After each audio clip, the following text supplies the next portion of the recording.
Inspiré, Délivré. soufflé. Ah bon. Deschamps libéré. Confidence du sélectionneur des Bleus, enfin maintenant du futur ex sélectionneur des Bleus sur M6. Didier Deschamps fait cette petite confidence. J'ai décidé que ça devait s'arrêter. Si j'ai décidé, ce n'est pas pour moi. Je vous le dis sincèrement. C'est pour le bien de l'équipe de France. Je n'ai peut-être pas dit, je vais vous le dire en toute honnêteté, suspense incroyable. C'est pas pour moi que j'ai pris cette décision, parce qu'il y avait un environnement qui était tellement irrespirable par rapport à moi. L'équipe de France ne mérite pas ça. J'ai cherché, mais alors franchement, Deschamps égale Domenech. Là. Raymond Domenech, oui, à un moment, c'était quand même chaud pour lui, Raymond. Mais Deschamps était-il devenu un problème? Pas qu'il aille prendre une sélection étrangère. Hein. Parce que je pense qu'il va ramasser un peu. Vous comprenez clairement ce qu'il veut dire ou pas? Irrespirable. Pas du tout. Moi, je comprends absolument pas ce qu'il veut dire. Alors, ici, on le critique, mais enfin... Comme si son cas, en fait, abîmait l'image de l'équipe de France. En plus, son cas, on reparlait à partir du moment en plus où il avait décidé de basculer sur quelque chose d'un peu plus offensif, un petit peu plus audacieux. Les gens étaient plutôt contents. C'est tiens, combien de temps va tenir? Enfin, en fait, je ne sais pas où est-ce qu'il est allé chercher l'idée. La victoire, en plus, tout le monde l'aime bien. En plus, oui, mais irrespirable, c'est quoi? C'est les critiques, c'est ça? Bah, j'imagine. Bah, pression, oui, c'est autour de ma personne, irrespirable. Est-ce qu'on est sûr de ça? C'est pas autre chose que ça? C'est Zidane. C'est ce qu'on a. C'est les soi-disant. Ce qu'il raconte pour moi, c'est quand on a parlé de non, Zidane. mais il y a un truc que je comprends pas. C'est qu'il il a 14 ans le job. Non, mais il n'y a pas de campagne de presse contre Didier Deschamps. Il n'y a pas eu. Non. Et en tout cas, pas du tout à la période qu'il décrit. Et le public, en plus, le public équipe de France, est très client de Didier Deschamps. Ouais, il fait le job. Autant, tu as vraiment le public un peu hardcore et tout machin qui disent bon, 14 ans, c'est un peu long. Mais le grand public, Didier Deschamps, il a une image de marque qui est très, très bonne. J'ai fait un papier récemment sur les sondages de popularité de Didier Deschamps. Ah bah tiens, alors. Janvier 2005, 83%. 2025, janvier 2025, 83% d'opinion favorable. C'est les 17. C'est le moment où il dit qu'il s'en va, justement. Ouais. Et avant l'euro, juin 2026, avant l'euro, 71% d'opinion favorable. C'est-à-dire qu'il y a 7 Français sur 10 qui considèrent que Deschamps, c'est un bon et que c'est le meilleur sélectionneur possible. Ouais, c'est pas au niveau du public, hein, c'est au niveau de la Donc presse. si c'est parce que Dugarry dit que ceci ou parce que... C'est au niveau de la presse et des chroniqueurs. De la presse il va dire qu'on a commencé à parler de Zidane avant que ça soit fini pour lui. Non, c'est ça, je vois pas d'autres trucs. C'est ça, et qu'il y a 3-4 chroniqueurs qui sont moins sous le charme Zidane dans les tuyaux de l'autre. sélectionneur, ça date de 2012. Oui. La première fois que le nom de Zidane apparaît pour être sélectionneur, c'était avant même que Deschamps prenne le poste. Donc ça fait 14 ans qu'on parle de Zidane possible sélectionneur. Il se trouve que ça fait 1 an et demi qu'on le sait, qu'on se doute que ça va être lui. Et on n'en a pas parlé. Et on ne devrait pas faire de papier dans les journaux. On n'en a pas parlé tant que ça en plus. Honnêtement. Et puis, je vois pas en quoi ça impactait son image à lui. En fait, je comprends pas. Je vois pas bien, en fait. Il est parano, Deschamps, comme tous les entraîneurs. Bah oui. Non, on m'a toujours dit que le métier d'entraîneur isolait. Oui, c'est vrai. Et finalement, les gars tombaient dans la parano, mais pour des bonnes raisons aussi, parce que le gars prend les décisions, veut évidemment le bien de son équipe, et puis après, nous on est là, on critique, et ils se disent, ils m'en veulent, ils m'aiment pas. Je pensais que c'était plus un coach, c'était plus un problème pour les coachs au quotidien.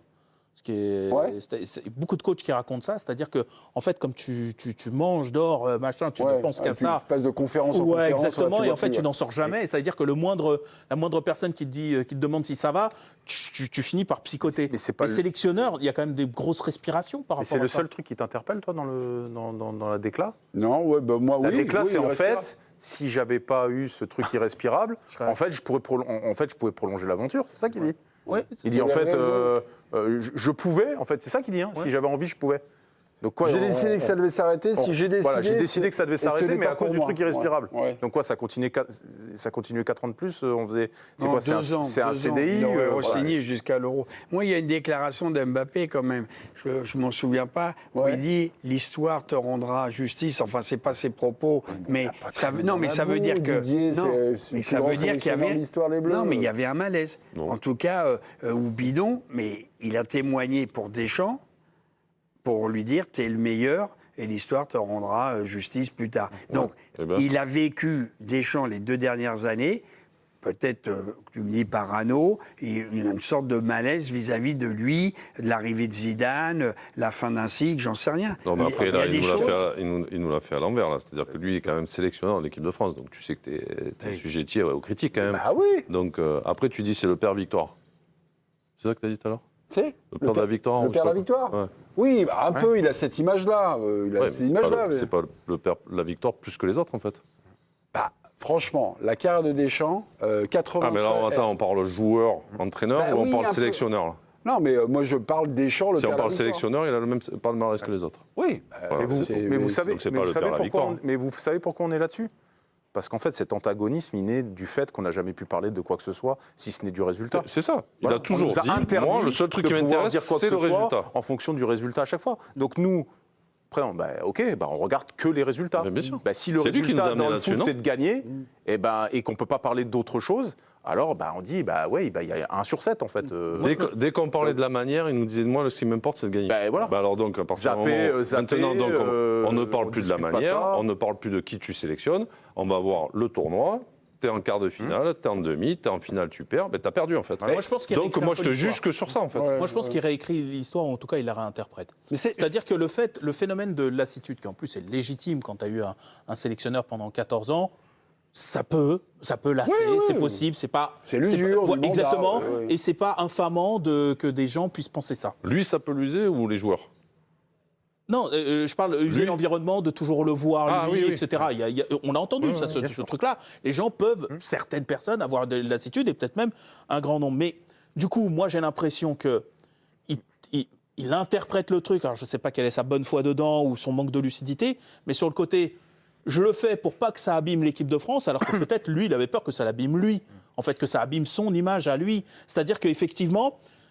tout à l'heure, vous avez utilisé le côté perd la victoire. Sauf qu'en fait, au fur et à mesure que son mandat s'étire et que la victoire ne réapparaît pas, c'est de moins en moins vrai, ce truc-là. C'est-à-dire que quand il est en 2018, effectivement, il incarne ça au maximum parce qu'il est le premier vainqueur d'une Ligue des Champions française, avec Marseille, c'est lui qui soulève le trophée, la Coupe du Monde, l'Euro en plus derrière qui va bien. Avec Marseille, il ramène le titre, il y a ce truc-là. Et en plus, avec l'équipe de France, il te l'apprend et quelques années plus tard, il est champion du monde.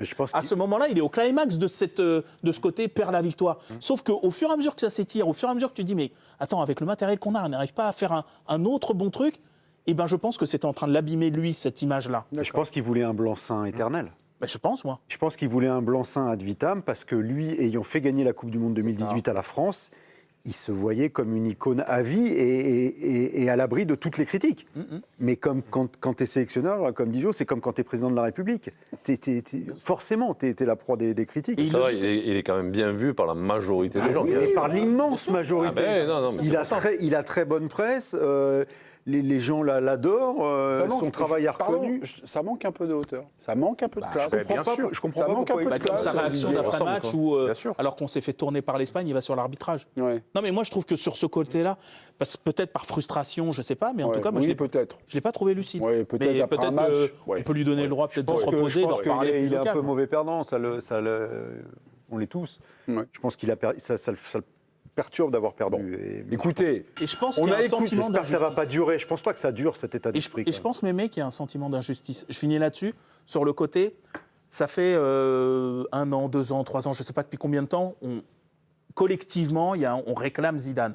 Quand je dis on, c'est un on collectif. Il y a un peu cette voix qui dit vive Zidane. Et je pense que lui, il doit se dire, il faudrait lui demander, mais attendez, j'ai gagné la Coupe du Monde, moi j'en gagne une deuxième sur une pointure de chaussure. Pourquoi est-ce que vous réclamez quelqu'un d'autre? Qu'est-ce qui fait que Zidane, vous le réclamez à ce point et que vous vouliez me rejeter? Non, mais je pense que lui, il le vit comme ça. mais généralement, il répond pas à ce genre de questions. Je fais une interview imaginaire. Ça peut marcher.